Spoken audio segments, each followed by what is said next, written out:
Hi everyone, अगर आपका ख्वाब भी है सबसे अच्छी और जदीद इंग्लिश बोलना तो ये वीडियो है सिर्फ आपके लिए, क्योंकि इस वीडियो में हम सीखने वाले हैं डेली यूज़ इंग्लिश सेंटेंसेस, वो भी उर्दू ट्रांसलेशन के साथ। तो वीडियो को अंत तक ज़रूर देखिएगा। वीडियो पसंद आए तो इसे लाइक शेयर ज़रूर कीजिएगा और हमारे चैनल इब्राहिम टीवी इंग्लिश को भी सब्सक्राइब कर लीजिए इसी तरह की मज़ीद इंग्लिश वीडियोज़ के लिए।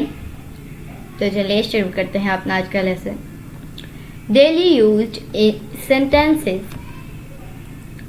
He respect you a lot. He respect you a lot. वो आपकी बहुत इज्जत करता है।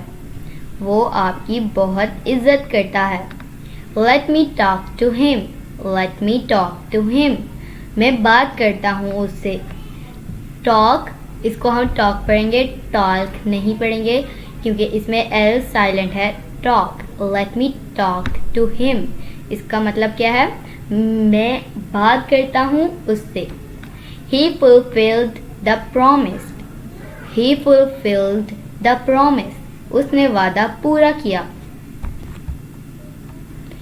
She insulted Ali. She insulted Ali.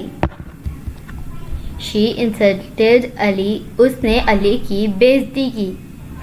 So my dear friends, ये थी आज की हमारी वीडियो। उम्मीद है आपको वीडियो पसंद आई होगी। वीडियो पसंद आए तो इसे लाइक शेयर ज़रूर कीजिएगा और हमारे चैनल को भी सब्सक्राइब कर लीजिएगा इसी तरह की मज़ीद इंग्लिश वीडियोस के लिए। आपसे मिलेंगे अगली नेक्स्ट नई वीडियो के साथ। तब तक के लिए अल्लाह हाफिज़।